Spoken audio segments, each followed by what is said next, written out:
নিউজিল্যান্ডের বিপক্ষে দ্বিতীয় ওয়ানডেতে বাংলাদেশ সিরিজে ঘুরিয়ে দাঁড়িয়েছে এবং সেখানে বাংলাদেশের প্রথম ওয়ানডে দ্বিতীয় ওয়ানডের মধ্যে কয়েকটা চিত্র কিন্তু স্পষ্ট ফুটে উঠেছে। যে স্পোর্টিং উইকেট, প্রথম যে কথাটা, প্রথম ম্যাচের যে উইকেটটা ছিল স্লোইশ উইকেট, অনেকটা স্পিন সহায়ক উইকেট, কিন্তু দ্বিতীয় ম্যাচের উইকেটটা অনেকটা স্পোর্টিং উইকেট এবং পেস বান্ধব একটা উইকেট, যে উইকেটে অনেকটা ব্যাটিং সহায়ক উইকেট, রানের বন্যা বলতে পারেন। কিন্তু আনফরচুনেটলি নিউজিল্যান্ডের ব্যাটাররা সেই কাজটা করতে পারেনি, বাংলাদেশের বোলারদের সামনে তারা দাঁড়াতে পারেনি।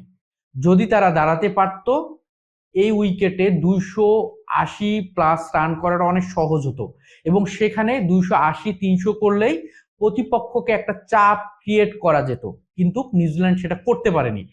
বিশেষ করে নাহিদ রানা পিএসএল এ যেভাবে দুর্দান্ত পারফরমেন্স করেছে, একের পর এক রেকর্ড করে যাচ্ছিল, সেই নাহিদ রানাকে নিয়ে যখন প্রশংসায় পঞ্চমুখ, যে নাহিদ রানা গতির সাথে তার ব্যালেন্সটা কিন্তু রাখতে পারে, বাউন্সটাকে কাজে লাগাতে পারে, নিউজিল্যান্ডের ব্যাটসম্যানরাও কিন্তু সেই কথাটাই বললো এবং নাহিদ রানা 5 তুলে নিয়েছে আজকের ম্যাচে এবং সেখানে 5 উইকেট তুলে নিয়েছে 32 রানে। অপরদিকে শরীফ গত ম্যাচেও ভালো বল করেছে, শরীফুল এই ম্যাচেও শরীফুল দারুণ ইকোনমিক্যাল বল করেছে, 10 ওভারে 32 রানে 2 উইকেট, নাহিদ রানা 10 ওভারে 32 রানে 5 উইকেট। ম্যাচটা কিন্তু সেখানেই নিউজিল্যান্ডকে অনেকটা ঘাবড়ে দিয়েছে এই দুইজন বলারেই।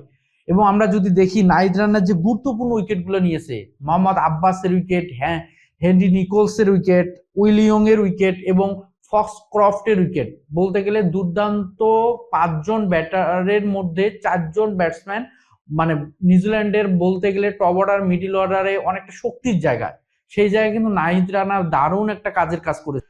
25 রানে নিউজিল্যান্ডের প্রথম উইকেটের পতন ঘটে এবং 28 রানে দ্বিতীয় উইকেটের এবং হচ্ছে আপনার 52 রানে তৃতীয় উইকেটের পতন ঘটে। তারপরে খানিকটা থার্ড উইকেট পার্টনারশিপ তারা এগিয়ে নেওয়ার চেষ্টা করে, নিক ক্যালি এবং হচ্ছে মোহাম্মদ আব্বাস, 56 রানের একটা পার্টনারশিপ, সেখান থেকে 108 রানে হচ্ছে তাদের চতুর্থ উইকেটের পতন এবং 145-এ পঞ্চম, 154-তে ষষ্ঠ এবং 164-তে হচ্ছে সপ্তম উইকেটের পতন ঘটে। তারপরে নিউজিল্যান্ড আর দাঁড়াতে পারেনি, কিন্তু 145 রানে যখন গুরুত্বপূর্ণ উইকেট নিক ক্যালির উইকেটটা পড়ে এবং সেই উইকেটটা তুলে নেন কিন্তু শরীফুল ইসলাম, তখনই অনেকটা কোমর ভাঙ্গার মতো অবস্থা হয় নিউজিল্যান্ডের ব্যাটিং লাইন আপের এবং সেখান থেকে নিউজিল্যান্ড আর ঘুরে দাঁড়ানোর মতো আর কোনো সিচুয়েশন ক্রিয়েট করতে পারেনি। তারপরে যদি আমরা দেখি, বলতে গেলে ম্যাচের ফলাফলটা অনেকটা ক্রিয়েট করে দিয়ে গিয়েছে কিন্তু বাংলাদেশের বলাররা। 198 রানে গুটিয়ে যায় নিউজিল্যান্ড, 199 রানের টার্গেট। বলতে গেলে এরকম উইকেটে যখন একটা ব্যাটিং সহায়ক উইকেট, এরকম পেস বান্ধব একটা উইকেট, তখন এরকম উইকেটে কিন্তু ব্যাটসম্যানরা অনেক কিছু করতে পারে। সেখানে 199 রানের টার্গেট ওডিআই ফরম্যাটে, এটা খুবই বলতে গেলে খুব কঠিন কাজ না এবং সেরকমটাই কিন্তু বুঝিয়ে দিয়েছে অনেকটা বাংলাদেশের third wicket partnership Tanzid Hasan Tamim এবং নাজমুল হোসেন শান্ত।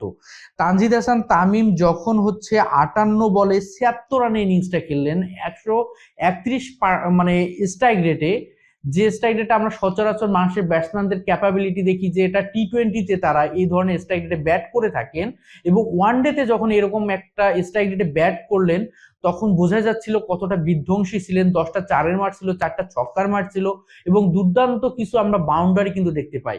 এবং যতক্ষণ পর্যন্ত তানজিদ হাসান তামিম হচ্ছে উইকেটে ছিলেন, সলিড একটা ইনিংস খেলেছেন এবং চেষ্টা করেছেন ফেয়ারলেস ক্রিকেটটা খেলার, যে ফেয়ারলেস ক্রিকেটটা কিন্তু আমরা বাংলাদেশের ব্যাটসম্যানরা কিন্তু সচরাচর এই ধরনের ক্রিকেটটা খেলতে পারে না। তারা অনেকটা সেফ জোনে থেকে ক্রিকেটটা খেলে, অনেকটা জায়গা পাকাপোক্ত করার ক্রিকেট খেলে, কিন্তু তানজিদ হাসান তামিম বরাবরই আমরা দেখি যতক্ষণ পর্যন্ত উইকেটে থাকার চেষ্টা করে ফেয়ারলেস ক্রিকেটটা খেলে এবং সেটাই হয়েছে। এবং যখন 8 রানে প্রথম উইকেটের পতন সাইফ এবং 21 রানে সৌম্য সরকার উইকেটটা হারায়, অনেকটা কিন্তু মনে হচ্ছিল যে না জানি প্রথম ওয়ানডে ম্যাচের মতো চিত্রটা বাংলাদেশের সেরকম দাঁড়াবে কিনা, কিন্তু সেরকম কিন্তু দাঁড়ায়নি এবং কাউন্টার অ্যাটাক করে বাংলাদেশ।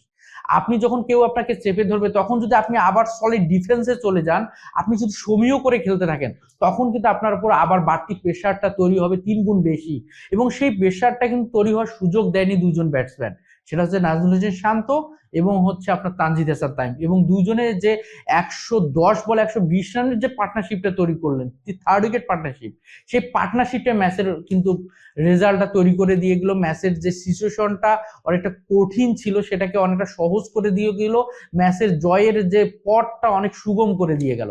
এবং সেখানে দুর্দান্ত এক শান্ত 50 করলেন 71 বলে, এবং তারপরে শান্ত রিটায়ার্ড হার্ট বলতে গেলে বাংলাদেশ 6 উইকেটে একটা জয় তুলে নেয়। এবং শেষ দিকে তৌহিদ হৃদয়ের 31 বলে 30 রানের ইনিংসটা, কিন্তু বাংলাদেশের যে চিত্রটা, বাংলাদেশ যে এরকম স্পোর্টিং উইকেটে যে বাংলাদেশের ব্যাটসম্যানদের যে ক্যাপাবিলিটি আছে, নিজের যে ক্রিকেটীয় শটগুলো তারা যে খেলতে পারেন, ক্রিকেটীয় ব্যাকগ্রাউন্ডের দিক থেকে তারা যে সবকিছু দেওয়ার মতো যে তাদের সামর্থ্য আছে, সেই জায়গাটাতে আমরা যখন তাদেরকে বারবার সেই স্পিন বান্ধব উইকেট করি, তারপর স্লোইশ উইকেট করে অনেকটা ম্যাচ জয়টাকে সহজ করতে গিয়ে যখন আমাদের ক্রিকেটারদের প্রতিভাটাকে অনেকটা চেপে রাখি, সেই জায়গা থেকে যখন আমরা বের হতে পারবো না, বাংলাদেশ কিন্তু সেই ওয়ার্ল্ড কাপ, আইসিসির কোনো ইভেন্ট, এসিসির ইভেন্ট গুলাতে কিন্তু এই ধরনের স্পোর্টিং উইকেটেই ম্যাক্সিমাম মানে উইকেটের ধরনগুলো কিন্তু এরকম হয়, তখন কিন্তু বাংলাদেশের ব্যাটসম্যানরা সেরকম মেলে ধরে খেলতে পারে না। তো দারুণ একটা ম্যাচ হয়েছে। বাংলাদেশ যদি পাকিস্তানের বিপক্ষে যেরকম স্পোর্টিং উইকেটে খেলা হয়েছে, এরকম যদি উইকেটগুলোতে বাংলাদেশ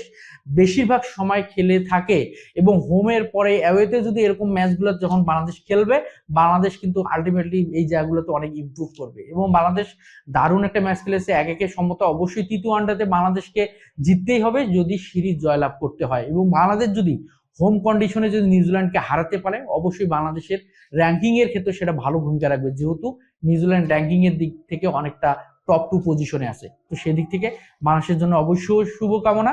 বাংলাদেশ নেক্সট ম্যাচেও জয়লাভ করে সিরিজটাকে নিজের করে নেবে। আল্লাহ।